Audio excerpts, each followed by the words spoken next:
Hello दोस्तों, स्वागत है एक बार फिर से आपका मेरे चैनल पे लीगल न्यूज 127 पे। दोस्तों, आज की वीडियो हमें बहुत ज्यादा इंपॉर्टेंट होने वाली है। ये वीडियो वो है कि जो पति बहुत ज्यादा कंफ्यूज होते हैं।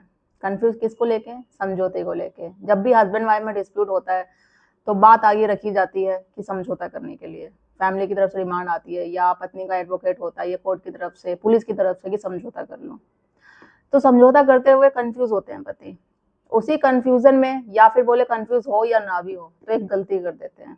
अब समझौता आप दोनों में हो या ना हो, बट आप लोग एक गलती जरूर करते हैं। तो वो गलती आपको क्या नहीं करनी है, ऐसी कौन सी गलती है, तो इस वीडियो में मैं आपसे डिस्कस करूंगी और आपकी सारी कंफ्यूजन दूर करोगे कि आपको समझौता करना है तो किस बेस पे करना है। और जो ये गलती है ना, सबसे बड़ी गलती मोस्टली पति यही करते हैं और बाद में आगे जाके पछताते हैं। और पछताते क्यों है? अपनी बेवकूफी की वजह से, क्योंकि आप लोग ऐसा काम ही करते बिना सोचे समझे।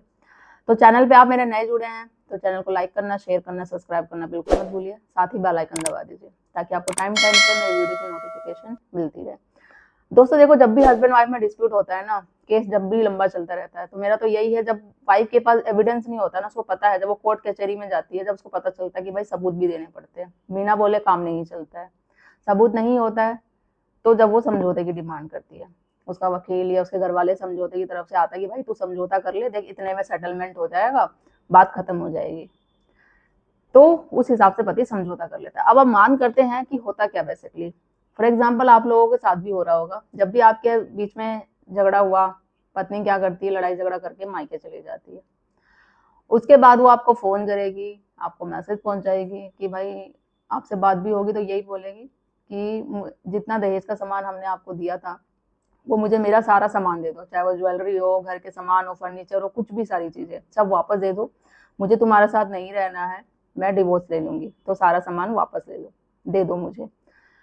तो आप भी क्या करते हैं आपकी फैमिली में भी कि भाई काश इतना जिंदगी वो हो गई है, खराब हो गई, लड़ाई झगड़ा रो सारी चीजों से भी, तो आपकी फैमिली वाले भी क्या बोलेंगे कि हाँ ठीक है, बात हो रहा है, बन रही है, समझौता हो रहा है, उसका सामान है भाई दे दे, उसी का सामान है, हमें नहीं रखना, हमें इन जो भी ये सब केस चल रहा है इस सिचुएशन से, क्योंकि बहुत सारे परेशानी हो जाते हैं कि इस सिचुएशन से हमें मुक्ति चाहिए, सामान दे दे, बात खत्म कर, समझौता खत्म, वो अपने रास्ते, तू अपने रास्ते, कोई किसी से लेना देना नहीं है, दोबारा तेरी शादी करा देंगे। तो आपके घर वाले भी यही एडवाइस देंगे। तो आप बोलोगे भाई ठीक है, तो क्या करते हैं, सारा सामान वामान सारा जो भी कर लिया, उसकी ज्वेलरी से लेके आपका जो भी सामान मिला है, फर्नीचर से लेके जो भी सारी चीजें लेके पुलिस थाने पहुंच गए, करके वहां पे दे दिया सारा सामान, और एक पेपर पे लिखवा दिया दोनों की आपसी रजामंदी से कि ये जो भी सारा दहेज का सामान था सब वापस, सारी चीजें मैंने ले ली है, अब मेरा मेरा पति से कोई संबंध नहीं है, आगे जाके हम फ्यूचर में तलाक, कोर्ट में जाके तलाक ले लेंगे। ऐसा ही करते हैं ना आप लोग। जो भी लोग अभी मेरी वीडियो देख रहे हैं, जो पति जिनके साथ अगर ये सिचुएशन हो रही है, सेम सिचुएशन ऐसी हो चुकी है, तो कमेंट में करके जरूर बताइएगा मुझे कि आपके साथ भी ऐसा ही हुआ है और आपने इसी बेस पे समझौता किया था। अब क्या होता है, आपने तो कर लिया, अब आपने ये सोचा भाई समझौता खत्म हो गया, अब वो मेरी लाइफ में इंटरफेयर नहीं करेगी, मैं उसकी लाइफ में इंटरफेयर नहीं करूंगा, अब दोबारा से लाइफ हम स्टार्ट करेंगे। बट यही सबसे बड़ी आप गलती करते हैं। जब पत्नी ने ऐसा किया ना, अब वो क्या करेगी, सारा सामान ले लिया, सब कुछ ले लिया, लेटर रेटर में लिखवा लिया, आपके सिग्नेचर भी कर लिए, उसके बाद वो आप पे 498 का केस कर देगी। 498 का केस करेगी, और वो साथ में जो लेटर है ना, जो एप्लीकेशन का सिग्नेचर सारा दहेज का सामान लिखवाया था, वो भी अटैच कर देगी और बोल देगी देखो सारा दहेज का सामान है, हमने इसको दिया था दहेज के लिए, मुझे परेशान करता था, इस केस के सिग्नेचर भी है। फंस गए आप, क्योंकि वो उसका एक, समझो उसका जाल था, फर्स्ट जाल जो आपको फंसाने का था, जैसे हम ट्रैप कहते हैं, एक स्कैम जो चल रहा है आजकल लेडीजों का, जो झूठे केसों में फंसा रही है, तो इस तरीके से होता है। समझौता का काम किया जाएगा, सारा सामान तो वापस उसने ले ही लिया अपना, अब वहीं चुप नहीं रहना। फर्स्ट स्टेप था उसका आपको अपनी जाल में फंसाने का, सेकंड 498 में आपको अपने पूरे परिवार को फंसाएगी। उसके बाद क्या होगा, सामान तो ले लिया, अब वो आपसे लाखों रुपए की डिमांड करेगी, 15 लाख, 20 लाख, 25 लाख, जो भी है, किस तरीके से उसको दिया जाए। इसने मुझसे दहेज के लिए परेशान किया, दहेज के लिए से घर वाले परेशान करते थे, टॉर्चर करते थे, देखो इस तरीके से वो दिखा देगी कि दहेज की इन्होंने लिया है। उस बेस पे आपको भाई, आप तो डबल परेशान हो जाओगे कि हमने तो सोचा था समझौता हो गया, खत्म करके बात खत्म हो गई, अब वो अपने अपने रास्ते में सब हो गए, बट हुआ क्या, वो तो हम केस में और फंस गए।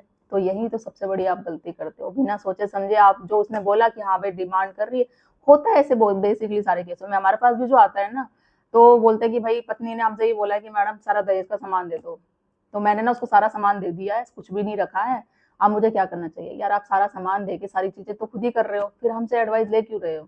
कम से कम डिस्कस तो करो। अगर आपने कोई वकील हायर कर रखा है, काम कर रहे हो, तो उससे डिस्कस करो। बिना डिस्कस करे आप ऐसा कोई स्टेप मत लो कि आपको फिर गलती का बाद में पछतावा हो जाए, ऐसे पछतावा कि आपको लेने के देने पड़ जाए, वो भी एक बार नहीं डबल लेने के देने पड़ जाए। तो उसका वही मेन मकसद होता है। अब ऐसा किया, 498 का केस किया, फिर डिमांड लाखों में आएगी आपसे, ठीक है? नहीं आएगी, फिर वो एक दो डर रहेगा, भाई मेरे साथ साथ तो मेरे घर वाले भी जेल जाएंगे, तो वो सारी चीजें होती है। तो आपको क्या करना है? ऐसा समझौता करना ही नहीं है। दूसरी गलती क्या होती है कि जो करते हैं कि जब पत्नी को लगेगा ना कि वो हार रही है, उसके पास कोई ऑप्शन नहीं है, अब एविडेंस नहीं है, तो क्या करेगी? फिर वो एक दूसरा गेम, जिसे बोलो दूसरा जाल फंसाएगी कि भाई मैं तुमसे प्यार करती हूँ, मुझसे गलती हो गई, ये वो, कि पति तो आ जाते हैं बहकावे में, ठीक है, आंसू देख के पिघल जाते हैं, तो वही चीजें वो करेगी कि मैं आपके साथ जाने को तैयार हूँ, मुझे माफ कर दो, ये कर दो, वो कर दो, केस चलते रहने दो, मैं साथ में आके रहूंगी। बहुत सारे लोग पति की बातों में आ जाते हैं ऐसा। आप एक सिंपल सी बात बताओ, जो आपसे प्यार करती है, जिसे अपनी गलती का रियलाइज हो रहा है, पछतावा हो रहा है, वो कह रही मैंने गलती कर दी, तो केस क्यों नहीं बंद करेगी? तो वो आपके साथ नहीं रहना चाहती, आपको दोबारा फंसाना चाहती है। एक नया जाएगी, आपके साथ जाएगी, फिर एक नया गेम करके आपको दोबारा से फंसाएगी। तो अगर आपको सच में वो प्यार करती है ना, आपको उसको गलती का अपनी पछतावा हो रहा है, तो आपको क्या करना है? ऐसे समझौता नहीं करना, उसने बोल दिया, ले गए सारी चीजें। देखो इस सिचुएशन में अगर वो बोल रही है ऐसा समझौता करो, ये मैं नहीं कहूंगी, समझौता बिल्कुल करो, बट ये स्टेप पे बिल्कुल नहीं करना। उसको बोलो जो भी सारे केस किए हैं, मैं हमेशा बोलती हूँ वो सारे केसेस खत्म करो, रिटर्न में लिख के दो, और केसेस सारे जो भी कर रखे 498 डीवीए मेंटेनेंस की तुम भी डिमांड जो भी कर रहे हो, सब खत्म करके फिर अपनी गलती का तुम्हें रियलाइज है, ठीक है मैं समझौता करने को रेडी हूँ, तुम्हें अपने साथ ले जाने को रेडी हूँ, बट ये सारी चीजें करके फिर चलो। ये नहीं कि केसेस चलते रहने दो और फिर चलो समझौता करके, तो ऐसा नहीं होता। वो समझौता नहीं हो रहा, वो फिर आपको दूसरा एक जाल बिछाया जा रहा है आपको उसमें फंसाने के लिए। और वो जब होगा ना तो बहुत बड़ा होगा, जिससे आप मुश्किल ही होगा कि बाहर निकल पाओगे। फिर वो दोस्त दोगे कि ये क्या हो गया, ये क्या हो गया, और वो सब लास्ट में सिर्फ गलती किसकी होती है? आपकी ही गलती होती है। तो ऐसा बिल्कुल समझौता मत करिए, ठीक है? जो भी देखो, समझौता करने से मैं कभी मना नहीं करती, घर बसता है आपका, बसाओ, बिल्कुल बसाओ, बट सोच समझ के। ये गलती बिल्कुल मत करो।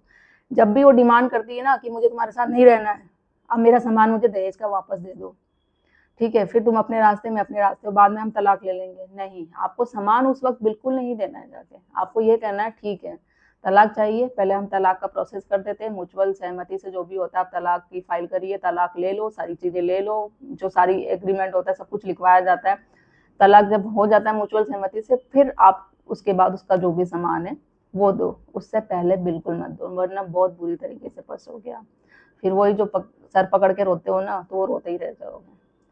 तो पहले तलाक लो उस म्यूचुअल सहमति से। अगर पत्नी बोल रही है मुझे तलाक चाहिए, सामान नहीं, तो ठीक है पहले हम तलाक ले लेते हैं, उसके बाद में सामान तुम्हें दे दूंगा, पेपर रेडी करवाओ, सबको करो, आपसे सहमति से आपका तलाक भी हो जाएगा, सामान के सामान हो जाएगा रिटर्न। तो ये चीजें करो, पहले बिना तलाक के सामान नहीं देना है, वरना आप बहुत बड़ी प्रॉब्लम में आ जाएंगे। तो समझौता करो बट सोच समझ के, और ये गलती बिल्कुल मत करो, जो मैंने 2 गलती आपको बताई है वो कभी मत करो। तो आशा करती हूँ आप सबको वीडियो अच्छी लगती होगी, और अगर सेम सिचुएशन आप लोगों के साथ भी हो रही, कमेंट में मुझे करके जरूर बताइएगा। ज़्यादा से ज़्यादा लोग तो वीडियो शेयर करिए, चैनल को सब्सक्राइब करना बिल्कुल मत भूलिए। जल्दी मिलती हूँ मैं कैसे ही इन्फॉर्मेटिव वीडियो के साथ, तब तक के लिए थैंक यू।